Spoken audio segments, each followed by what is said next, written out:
Porteira aberta, sejam bem-vindos ao podcast do Patrone, espaço para falar do agro com quem entende.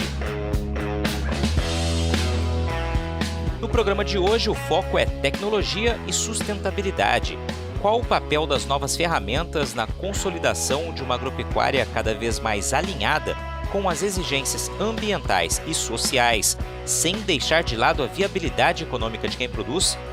Nosso convidado é um engenheiro agrônomo que tem construído carreira nesta área e recentemente assumiu a direção de sustentabilidade de uma agritech que nasceu no Brasil e hoje oferece soluções para mais de 10 países do mundo. Filho de produtores rurais, o Guilherme Guiné escolheu a agronomia como profissão. Logo nos primeiros anos após formado, percebeu que a busca constante pela sustentabilidade também faria parte da rotina. Trabalhou com cana-de-açúcar no interior de São Paulo e abriu o leque de atuação ao ser contratado por uma startup focada em desenvolver soluções tecnológicas e sustentáveis para o agronegócio. De olho nos compromissos assumidos pelo Brasil na Conferência do Clima em Glasgow, na Escócia, ele analisa os desafios e oportunidades da nossa agropecuária e aponta como a tecnologia vai ser uma grande aliada nesta empreitada. Guilherme Guiné, cara, que prazer recebê-lo aqui no podcast para a gente falar desse assunto tão bacana, né, e tão importante, tão atual, que é justamente o papel da tecnologia para uma produção cada vez mais sustentável, né? A gente sabe que é uma das grandes características da produção atual no Brasil, né? Sempre buscar essa sustentabilidade, e quando a gente traz a tecnologia incorporando tudo isso, a gente sabe que o resultado é mais assertivo, mais otimizado, e sobre isso a gente vai bater um papo hoje aqui. Prazer estar contigo aqui, obrigado por aceitar esse convite, tudo bem? Tudo bem, Patrone. Eu que agradeço pelo convite, de poder dividir com você e com todos os ouvintes um pouco das experiências que a gente teve, enfim, dos sucessos e dos insucessos também. Então vai ser um prazer bater esse papo aqui com você e com todo mundo. Legal, cara. Você falou, né? Dividir os sucessos e os insucessos, né? Isso é o que constrói cada carreira e cada profissional que já passou por aqui e serve muito como exemplo, né? Não só as experiências exitosas, mas também aquelas que não deram certo servem como exemplo também para todo mundo que ouve. Por isso que essa troca de ideia é sempre muito bacana. Mas vamos começar falando um pouquinho da tua carreira. Eu já sei que você também é exalquiano, já é mais um que passa aqui pelo podcast. A Exalc, acho que tem uma cadeira cativa aqui entre os nossos entrevistados. Fala um pouquinho da tua história. E com muito orgulho, né? A gente que passa pela gloriosa, como a gente fala, pela Exalc, a gente é super orgulhoso da nossa escola, da faculdade. E realmente foi um período super legal ter passado por lá, ter conhecido os professores. Enfim, é um lugar realmente especial de formação de líderes. A gente vê muita gente que, enfim, expoentes de qualquer área que você for olhar, você vai encontrar um exalquiano. Tem uma turma que fala que talvez é até igual planta daninha, sabe? Que você vai em qualquer lugar e acha um. Eu prefiro achar que tá do lado bom da coisa, que é como as coisas boas da vida que você encontra também em qualquer lugar. Mas sim, foi uma formação bem legal. E no período que eu passei lá na escola, eu me concentrei basicamente em 3 grandes áreas, né? Concentrei na parte de produção de cana-de-açúcar, manejo de solos e agricultura de precisão. Na época nem se falava de agricultura digital, 4.0, isso era... E eu não sou tão velho assim, tá, Patrone? Mas na época ainda isso era bem inicial, assim, quase não se falava. Hoje já tem matérias exclusivas sobre isso, para você ter uma ideia. E logo depois que me formei, eu já, enfim, quis trabalhar do lado da produção. Eu acho que tem uma coisa super importante quando você vive, né, o lado da produção, o lado daqueles que realmente plantam, colhem, que estão na lavoura. Porque quando você sente aquelas dores, o dia a dia, a dificuldade, as coisas boas e também, de novo, aqui as coisas não tão boas, você tem um aprendizado muito mais profundo. E foi legal porque eu consegui viver do lado da produção durante 10 anos, trabalhando aí sim na produção de cana-de-açúcar, né, no meu primeiro emprego. Consegui passar por essas áreas dentro do produtor, acompanhar essa digitalização lá dentro, acompanhar também a sustentabilidade, como evoluiu dentro dessa empresa que eu trabalhava, dentro dessa usina.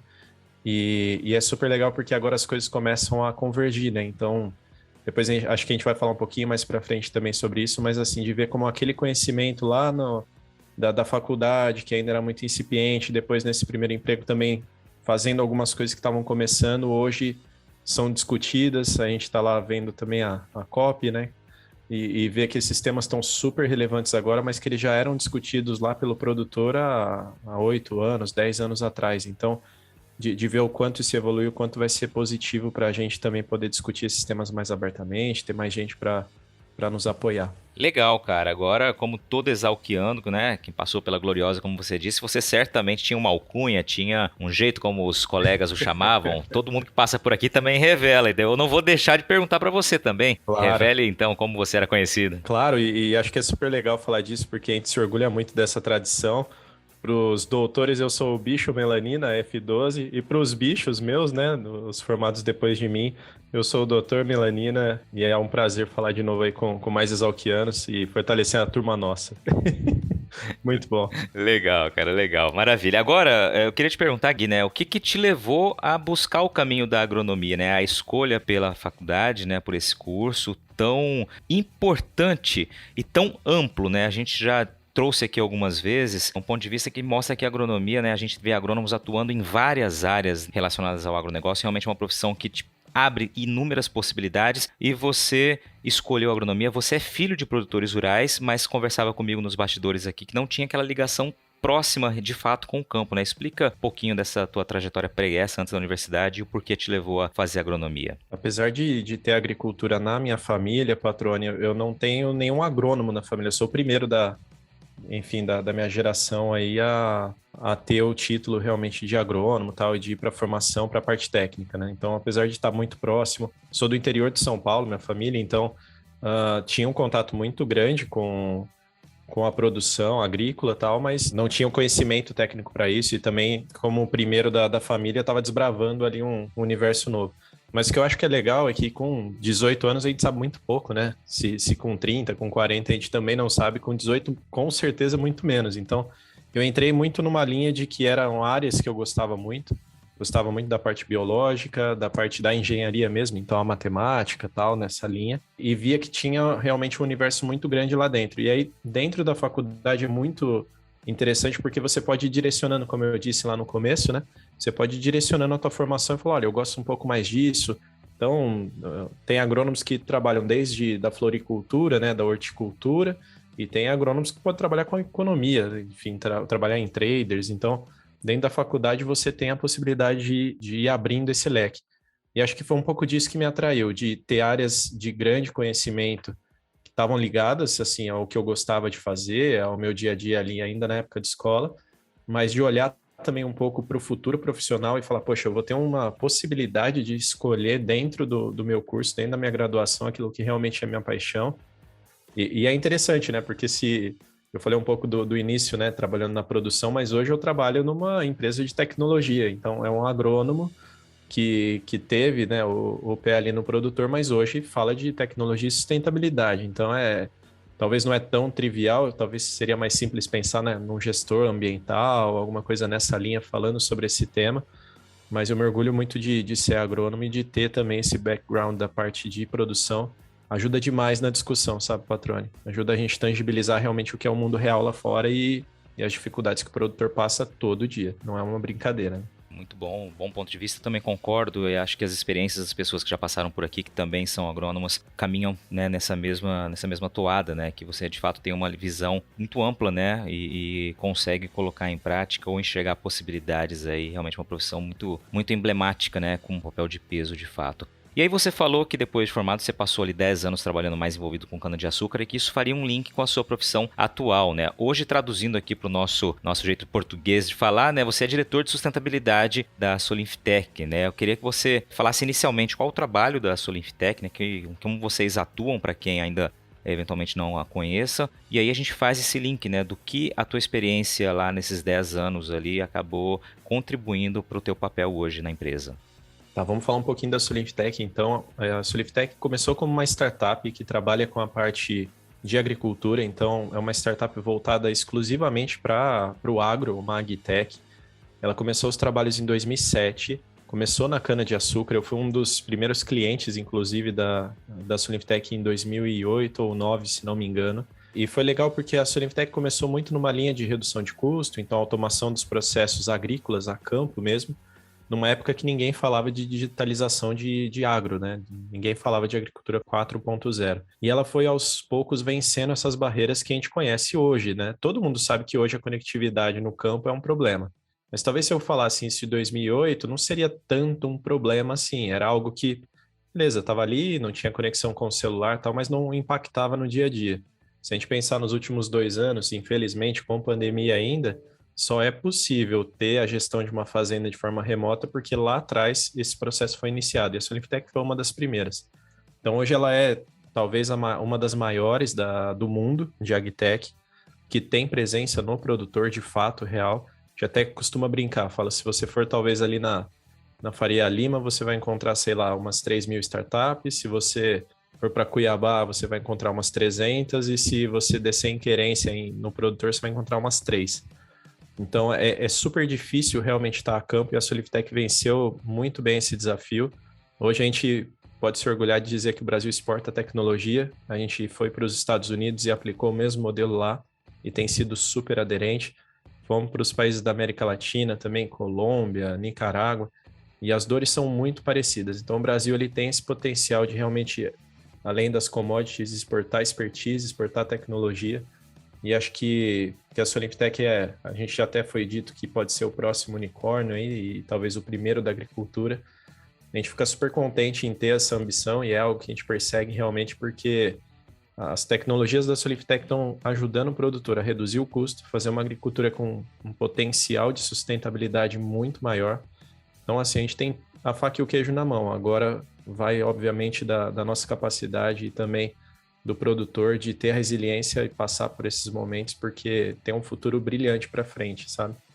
A gente fica super contente. E aí o link da minha parte, eu estava lá, então, trabalhando na usina. Quando eu vim para a Soliptec, eu passei durante 10 anos na produção e senti que era um momento de alçar um voo diferente. Foi uma trajetória muito, muito legal dentro da usina também, porque eu pude ter esse contato com a sustentabilidade lá dentro. É uma usina que prezava de ter essas certificações, então investia muito pesado nisso quando também muito pouca gente falava. E hoje a gente vê o nível de importância que é você ser realmente sustentável e provar isso com métrica, né, com gestão, e isso já se fazia há muito tempo lá acho que aqui até vale a menção que a usina São Manuel, que realmente é um modelo a ser copiado, sabe? Vale a pena conhecer o trabalho que eles têm por lá. E aí decidi que era um momento de tentar algo novo e fui convidado para vir para a Soliptec, inicialmente na área de produtos, que é realmente o core da empresa. É uma empresa hoje que tem na casa de 700 funcionários e imagine que mais da metade disso é empenhado única e exclusivamente em desenvolvimento. Então, é realmente uma empresa que foca muito no produto, em estar do lado do produtor, entender o que ele precisa aí fazer com que essa solução saia o mais rápido possível. A gente conhece bem, né, Patrônio? O produtor não dá para esperar 15 dias, acabou o plantio e já foi a janela, a gente tem que esperar a próxima safra. Então, é realmente importante ser rápido nas ações, porque isso faz a diferença lá na ponta. E agora, mais recentemente, também com a área de sustentabilidade, vale também um destaque aqui que talvez seja uma das poucas empresas onde a área de sustentabilidade fica ligada direto na área de desenvolvimento e produto, porque a gente entende que só é possível promover um futuro realmente sustentável para o produtor rural, para quem está lá na ponta, o seu Zé, né, o fazendeiro, dando para ele uma tecnologia, uma ferramenta que permita ele chegar nesse caminho. Então, sem a tecnologia vai ser muito difícil da gente ver uma nova agricultura, né? A gente viu isso em outros setores, né? Nos bancos, nas indústrias, e a agricultura vai passar muito por isso, vai ter ferramenta para poder realmente ser cada vez mais sustentável, ser disruptivo. Então, a gente tem a ambição de ser uma das ferramentas, né, que o produtor vai ter no futuro. Perfeito, cara. Muito bem explicado, né? Já apresentado um pouquinho do trabalho que vocês desenvolvem, as perspectivas para o futuro, e aí você já trouxe ali um pouco do que é o tema central hoje, né? O papel da tecnologia nessa busca por uma produção cada vez mais sustentável. Acabamos recentemente, então, de acompanhar a COP26, né? E você, evidentemente, se debruçou ali, né, nos painéis. A agricultura teve uma participação muito expressiva, né, e necessária, de fato, para desmistificar, né, muito do que se diz do Brasil lá fora, da nossa produção, e para mostrar de fato dados concretos do que é feito aqui. Eu queria que inicialmente você me trouxesse a tua avaliação dessa participação da agricultura brasileira na COP26, claro, diante do que você acompanhou. Olha, Patrone, a gente teve uma COP um pouco diferente das outras. Acho que vale esse destaque porque se você olhar para as anteriores, principalmente a 21, ainda tinha muito se uma discussão de, poxa, é realmente 1,5 graus o problema? A gente tem realmente uma mudança climática ou é só uma questão de sazonalidade que a gente está vivendo que nunca foi vivida, tal? E aí disso saem depois compromissos, né, acordos mais tímidos, assim. Você não vê um acordo de fato que possa promover uma mudança significativa. Apesar deles serem ambiciosos, tem um pouco de timidez no que saiu lá da COP21 em Paris. Agora, nessa de Glasgow, a gente já viu que o tema foi bem diferente. Não se discutia muito se realmente a gente estava vivendo uma crise climática. Acho que foi legal até o Guterres, na abertura, ele falou um negócio muito legal. Ele falou, olha, não é mais uma convenção, né, um encontro sobre uma conferência, melhor dizendo, não é mais só sobre mudança climática. A gente está falando sobre desastre climático, sobre catástrofe, enfim, eu não lembro exatamente a palavra que ele usou, mas e eu acho que isso é legal para a gente começar a entender de que já não tem mais discussão de que a gente está vivendo realmente um período onde as decisões vão ser importantes porque a gente está quase no irreversível. E aí, indo para os detalhes dentro da negociação, é um evento que tem um viés, obviamente, político, ele tem principalmente o início, né? Ele deriva depois das reuniões dos líderes dos países, mas essa COP foi bem prática. Tiveram algumas ações ali para gerar depois esse acordo final que foram muito importantes. Aqui, mais saltou os olhos são as negociações para a criação do mercado regulado de créditos de carbono. Ele faz um papel super importante e às vezes pode parecer não tão importante para quem não está muito ligado, e acho que aqui vale um paralelo. A questão do crédito de carbono é que ele favorece as ações que realmente mitigam a mudança climática. Então, seria a mesma coisa que um patrocínio de alguém que faz algo de bom para o planeta e assim por diante. Só que como ele é todo voluntário, é difícil de você conferir se aquele dinheiro que você está investindo. Imagine você, Patrone, como pessoa física, quer mitigar o seu voo de Cuiabá a São Paulo. É difícil de você confiar que aquela 1 tonelada que você comprou, ela realmente foi paga, né? Foi mitigada, aposentada para que aquele teu voo tivesse carga zero para o planeta, né? Com a regulação do mercado, você cria uma moeda única. Então, 1 tonelada aqui no Brasil, uma na Escócia e uma nos Estados Unidos vai ter a mesma métrica, o mesmo, talvez não o mesmo valor, porque tem as questões regulatórias, mas você consegue comparar as coisas. E quando você consegue comparar as coisas, o dinheiro começa a aparecer um pouco mais. Então, principalmente os institutos de financiamento, sejam eles privados ou públicos, eles ficam mais confiantes em colocar dinheiro ali. Então, o que a gente tinha até antes da COP eram mercados voluntários de carbono. Então, você exigia demais da confiança entre quem vendia e quem comprava o crédito. No mercado regulado, isso facilita demais. Então, a chance da gente viver agora nos próximos anos ou meses até um crescimento exponencial da oferta e da demanda por créditos de carbono com essa regulação vai ser muito grande. Então, esse para mim é um dos primeiros pilares que saem da COP. Tem os compromissos dos países. O Brasil ele foi mais agressivo do que na COP21, então ele reduziu alguns dos compromissos que ele tinha, diminuiu os prazos para que fossem mitigadas as queimas de combustíveis fósseis, o combate ao desmatamento, mas obviamente que agora vem a parte do how to do, né, de colocar isso realmente em prática, e a gente precisa ficar super em cima. Tem uma coisa legal dessa participação na COP, que é o CBEDS. O CBED é um conselho de empresas, né, que se organizam para falar de forma única. Foram representados pela Marina Gross, que é a presidente lá no CBEDS, e ela esteve lá em Glasgow. E eu achei muito legal porque o compromisso dos empresários brasileiros foi até mais agressivo do que propriamente dizendo do governo. Então, isso mostra realmente que a iniciativa privada vai liderar essa mudança. E isso é excelente, porque quando a gente entra, então agora com o dinheiro via mercado regulado, os empresários entendendo de que é importante a participação deles, e um governo que minimamente, pelo menos não atrapalhe, a gente tem tudo para que tenha sucesso nas métricas e, obviamente, sucesso para o planeta, né? Você sabe que, além de ser o maior produtor de soja do Brasil, Mato Grosso também é uma referência na exportação do grão para outros países, né? Mas você sabia que o consumo da soja mato-grossense dentro do estado tem crescido gradativamente? Nas últimas 4 safras, o aumento médio da nossa demanda interna girou em torno de 5% ao ano, resultado direto do investimento na verticalização da produção, como o que é feito pela RUT Brasil. A empresa processa mais de 1.000 toneladas de soja por dia, transformando o grão em farelo, que atende aos mercados nacional e internacional, e óleo, que é direcionado para a produção de biodiesel. Instalada no Distrito Industrial de Cuiabá, a fábrica vive um momento de expansão, com expectativa de ampliar já para o ano que vem a capacidade de processamento para 1.400 toneladas de soja por dia.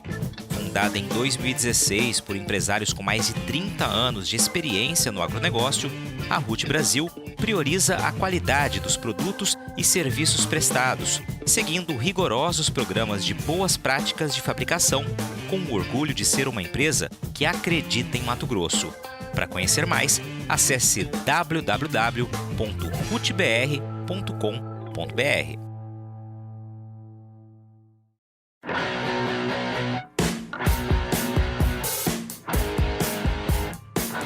Você está ouvindo o podcast do Patrone. Agroinformação com quem entende.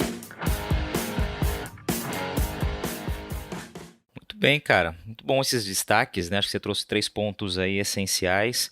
Anteriormente você falou desse formato ter sido diferente dos anteriores, né? Pelo menos na ideação, e você já trouxe ali alguns exemplos disso. E destacou esse ponto final que eu acho que é muito importante. Vou até reforçar o que você disse aqui, que é justamente o compromisso dos empresários de uma maneira mais agressiva, ou seja, quem faz, né, acontecer de fato compreendeu as necessidades e que isso não só por maneira de cumprir meta, mas isso acredito eu que se torne um trunfo, né, para a nossa produção. A gente ter os selos verdes, a gente ter de fato a comprovação de que no país a gente faz diferente, isso é um grande trunfo, não é? A seu ver também isso, Guilherme? Com toda certeza. A gente tem uma imagem que é positiva do agronegócio brasileiro, mas que em alguns momentos ela fica arranhada. E esse tipo de certificação e de compromisso, ele faz com que essa dúvida que possa pairar em algum momento, ela suma. Uma coisa que é importante a gente entender é que o produtor ele não é um desmatador, um poluidor por natureza. Ninguém gosta de fazer algo errado. Eu vi um vídeo super legal e acho que depois vale, enfim, dar um Google e procurar. Se eu não me engano, foi de alguma associação aí do próprio Mato Grosso que fez. Que ele mostra uma pessoa incendiando uma loja de roupa, por exemplo, a própria loja de roupa, e dizendo, olha, ninguém quer queimar o próprio patrimônio. E o produtor rural é bem nessa linha mesmo. Ele não faz as coisas pensando na degradação, mas a verdade é que ele tem poucos meios também, em alguns casos, para poder sobreviver. É um baita risco ser um produtor, e principalmente em países tropicais, né, que o clima tem uma variação bem maior do que em temperados. E esse produtor ele tem muito pouca ferramenta para trabalhar. E aí entra, de novo, a tecnologia, né? Então, hoje é super difícil você fazer as decisões que você tem ali no dia a dia na extensão do nosso país, com uma infraestrutura às vezes não tão preparada para aquilo que a gente precisa. Desde, olha, eu planto, não planto, eu aplico determinado produto ou não, preciso ou não preciso agora. Então, essas decisões são práticas e o produtor lá na ponta ele tem que ser prático também. Olha, se ele decidiu que vai aplicar, ele tem que começar a aplicar.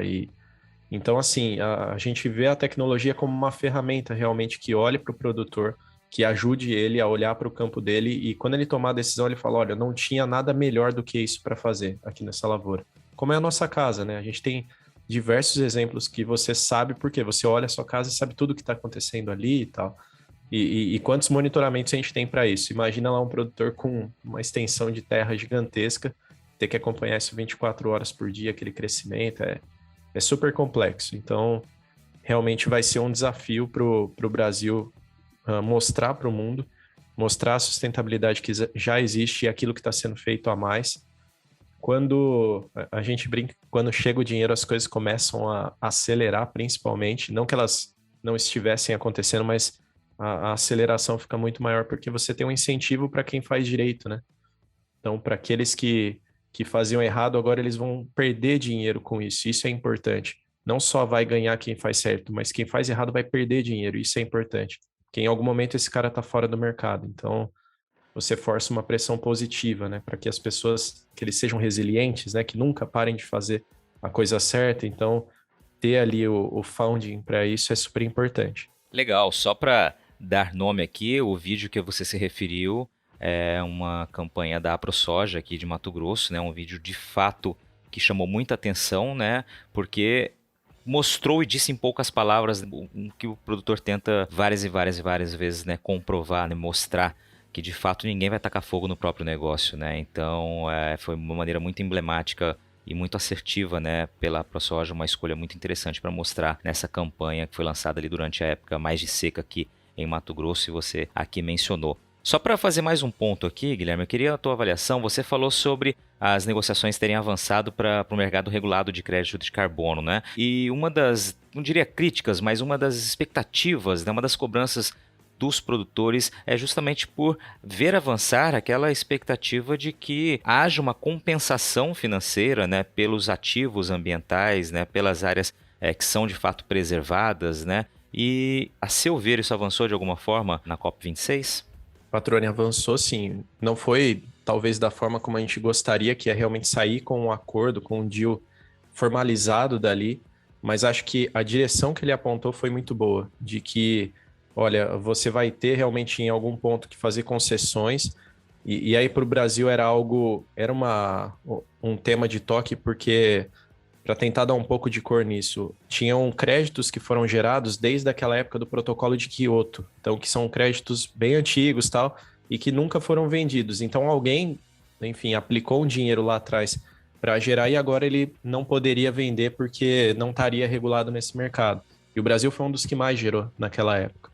Então o Brasil tinha um interesse danado de que isso entrasse. E aí deu uma travada no acordo, tal, uma negociação ali até um pouco mais política, né, para entrar, mas acho que chegou num bom meio termo ali dentro, que coloca um prazo máximo, né, para que entre esses créditos retroativos, mas que depois dali para frente sejam realmente novas ações, que é o que o planeta precisa hoje. A gente não precisa vender créditos, a gente precisa diminuir as emissões totais. E o crédito é um meio para que a gente consiga ter essa emissão diminuída, né? Você favoreça aqueles que, de novo, estão fazendo um bem para o planeta.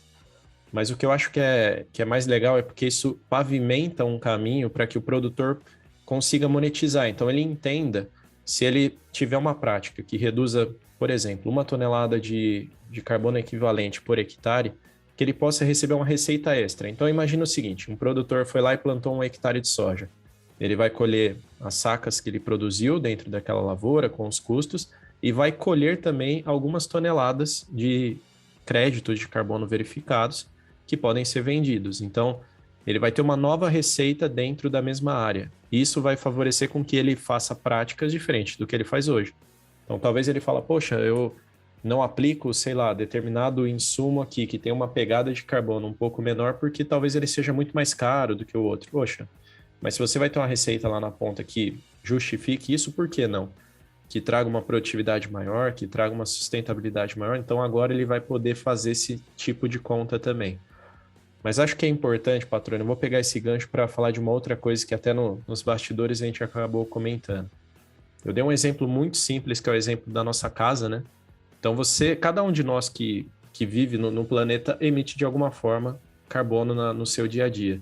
Seja no carro, nas roupas, na nossa comida, a gente tem uma pegada do carbono. E se a gente deixar de fazer determinadas coisas, pode ser que a gente tenha a gente deixou de emitir um determinado tanto de CO2 e a gente poderia gerar um crédito válido.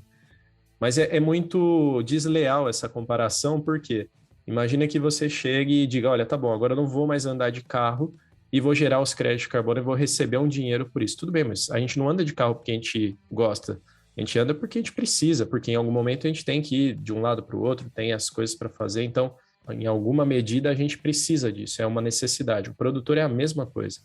Ele não aplica os produtos ou faz as operações porque ele gosta, porque ele é um fissurado em emitir essa parte de carbono. Mas toda vez que a gente simplesmente fala para ele, pare de fazer determinada coisa, a gente não está dando um caminho viável para ele. O que a gente precisa é mostrar para ele um novo caminho, algo que seja viável financeiramente, e que diga, olha, se você for por esse outro caminho, você pode ser mais eficiente. Acho que até no dia você usou um exemplo do Uber, né? Quando ele te mostra um novo caminho e diz, olha, agora você vai mais rápido, aí sim ele fez um bom negócio. Ele te mostrou um novo caminho onde você economiza, onde você é mais eficiente. Muito bom, legal a gente trazer essa tua análise, teu ponto de vista sobre a COP, sobre pagamentos por serviços ambientais, né? Que momento a gente está agora e por onde, de acordo com as suas expectativas, a gente deve caminhar, né? Daqui para frente. E aí, Guilherme, eu queria trazer agora um pouco do como a tecnologia vai ser fundamental, ou qual o papel de fato que a tecnologia vai ter nesse grande desafio. Você comentava comigo anteriormente que sustentabilidade é o produto, foi a frase que você usou. Como fazer é o desafio, né? E aí, claro, eu queria entender de que maneira a gente pode vencer esse desafio fazendo uso das novas tecnologias. Eu acho que é legal a gente pegar um exemplo prático, porque aí facilita o entendimento, né, Patrone? Um exemplo simples. Uma das coisas que emite carbono ou que tira carbono e coloca na atmosfera é o preparo de solo. Então, quando você olha o solo, ele é um grande estoque de CO2, né, um estoque de carbono. E você, quando faz o preparo e mexe naquela terra, você coloca aquele CO2 na atmosfera. Então, uma das coisas seria simplesmente parar de mexer naquela terra, e tem técnicas para isso. O plantio direto é um bom exemplo desse. Mas isso não quer dizer que você pode fazer isso em todos os lugares. Tem técnica para isso. Você tem lugares que você pode fazer e tem lugares que não, que isso traria uma perda de produtividade que é muito pior. Então, o que a gente vê é que a tecnologia, por exemplo, poderia orientar e dizer quais são as áreas que necessitam de preparo de solo, para que o produtor fosse preciso, ele fosse exatamente na onde realmente precisa daquela operação, daquele insumo, seja o que for. Então, a tecnologia como uma ferramenta, um meio para que aquele produtor possa fazer uma nova agricultura, esse é um dos caminhos que a gente vê como possível. Porque se você pensar hoje de como é a agricultura que a gente vê, obviamente com todos os avanços que teve, mas ela não é tão diferente de 50 anos atrás. Ela tem um processo muito parecido. Foram sendo acrescentadas eficiências dentro do processo, mas ele como um todo é muito parecido como era antigamente. E a gente vê que uma revolução a gente está numa borda de uma revolução, né? A gente teve como exemplo mais recente a revolução das fintechs, né? Então antes você ia num banco, você tinha o teu talão de cheque e tal, e agora você tem um banco digital no teu celular e você faz Pix em poucos segundos, o dinheiro está de um lado para o outro. A agricultura vai passar por algo muito parecido. Não, obviamente, com a mesma solução, mas eu digo assim, ela vai passar por uma revolução onde a gente vai olhar daqui a alguns anos para 2021 e dizer, poxa, como evoluiu a agricultura. Isso só passa por tecnologia, por análise de dados, por inteligência artificial aplicada a campo de fato. A gente tem um monte de exemplos, daria para a gente fazer mais uma hora aqui de bate-papo fácil, Patrone, e tangibilizar isso, mas acho que o mais legal é o que está por vir, sabe? E olhar como a agricultura vai evoluir nesse sentido passa, obviamente, por tecnologia. Não só, tá? A genética vai estar envolvida, as questões ambientais como consequência aí, também como drive para essas mudanças, mas o que a gente vê é que nos próximos anos a gente vai ter uma revolução de fato. Vão surgir novas formas de fazer o que a gente faz hoje, com certeza de forma muito mais eficiente. A gente já tem muita coisa aqui preparada, engatilhada para nos próximos meses poder conversar com mais cor também contigo. Qualidade e credibilidade. Na era da informação e com tantas notícias falsas, é fundamental saber onde encontrar conteúdos produzidos por quem sabe que o bom jornalismo exige responsabilidade. E foi comprometido com você que o portal Leia Agora montou uma estrutura robusta, com uma equipe experiente focada em comunicar de um jeito diferente e dinâmico. O portal se tornou a primeira multiplataforma com conteúdo online e audiovisual em Mato Grosso. Lá você fica sabendo tudo sobre política, esporte, cultura, entretenimento e também sobre agronegócio. Toda quarta-feira à noite tem o programa Agro Agora, apresentado pela produtora rural Adriane Steinmetz, que, aliás, foi a entrevistada do episódio número 5 do podcast. Vale a pena você conferir a história dela.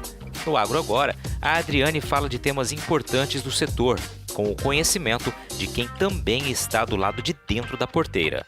Para acessar todo esse conteúdo no site ou nas redes sociais, é só digitar leiagora.com.br.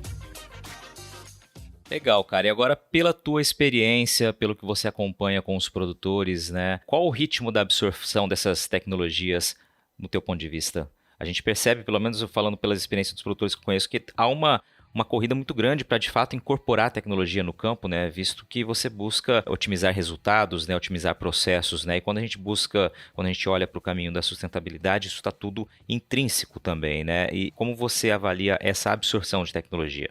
Ela tem sido exponencial, é impressionante realmente ver essa curva. Para começar a mudança, então, se a gente pegar desde lá do início da adoção da agricultura de precisão, piloto automático, automação, você levou, sei lá, 30 anos para fazer, 15 anos depois, a parte de controladores e automação da máquina, né, do processo.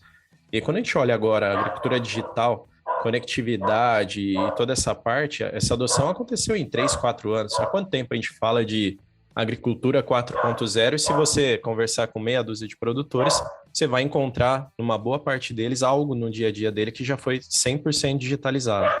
Então, a gente acredita que esse crescimento, de fato, daqui para frente, ele é exponencial. Então, o que a gente já tem visto é uma curva acelerada de adoção, mas principalmente a gente tem visto que daqui para frente ela fica cada vez mais rápida. E uma outra questão importante é que quando você fala com o produtor hoje, ele é muito mais um empresário do que ele era no passado. Ele tem necessidade de ter os custos na mão, de ter os dados cada vez mais afinados, ele exige, e também uma competitividade, o preço aperta, a margem de lucro dele diminui, então isso força que ele também fique cada vez mais tecnificado.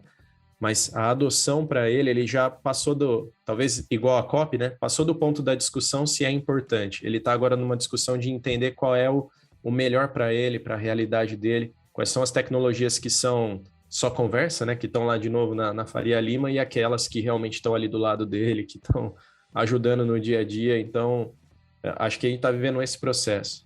Legal, Guilherme. Muito bom bater um papo contigo, cara. Ouvir quem está ligado com tecnologia, né? Trabalha diariamente com isso e com sustentabilidade. Todos os pontos de vista que você trouxe aqui. Eu queria deixar esse espaço para que você deixe seu recado aqui, já mais uma vez te agradecendo pela participação e por dividir tuas análises e teu conhecimento aqui com a gente. Patrone, eu que agradeço e o que eu queria deixar de mensagem é, de novo, que produtor rural é um empresário super tecnificado, é uma pessoa que está preocupada com o país dele, com o mundo em que ele vive, que tenta todo dia fazer algo melhor, que está se tecnificando, que vem fazendo esse processo ao longo do tempo, já faz há muito tempo, e que agora a gente vai ter isso mais tangibilizado, a gente vai saber de fato o quão sustentável é a agricultura brasileira. Nós vamos ter muita coisa para nos orgulhar daquilo que a gente já faz hoje, daquilo que está por vir, daquilo que a gente pode fazer. O Brasil vai ser um expoente nessa parte, vai puxar realmente a fila dos outros países que também estão nessa corrida de ser cada dia mais sustentável. A tecnologia, de novo, vai ser a ferramenta. E agora falando um pouco da Solimptech também, de que a gente tem essa ambição de poder estar do lado do produtor, ajudar ele nessa jornada. A gente se orgulha muito de ter nascido no agro, de ser do agro, de estar lá do lado deles, de estar ali junto com o produtor mesmo na lavoura, não só no laboratório com alta tecnologia, mas ali no campo com a poeira, com a dificuldade, com a chuva e o sol, e de que eles podem contar com a gente, porque a gente vai realmente ajudar nessa revolução e vamos ter uma nova conversa, Patrone, daqui a um tempo e voltar e falar, poxa, olha, muito do que a gente prometeu agora está cumprido, está lá no campo, está funcionando e está indo super bem. De novo, é um prazer e uma honra para a gente estar aqui falando com vocês. E aí, gostou do bate-papo? Então dá aquela força e compartilha essa entrevista com os seus contatos. E olha, aproveita para mandar aquele feedback dizendo o que você está achando do podcast do Patrone. Pode criticar, elogiar, sugerir temas e pessoas para dividir boas histórias aqui nos próximos episódios. É só enviar uma mensagem lá no Instagram para @LuizPatrone que a gente troca uma ideia, viu? Então, gente, sucesso da porteira para dentro, força e fé da porteira para fora e vamos que vamos! Você ouviu o podcast do Patrone, agroinformação com quem entende.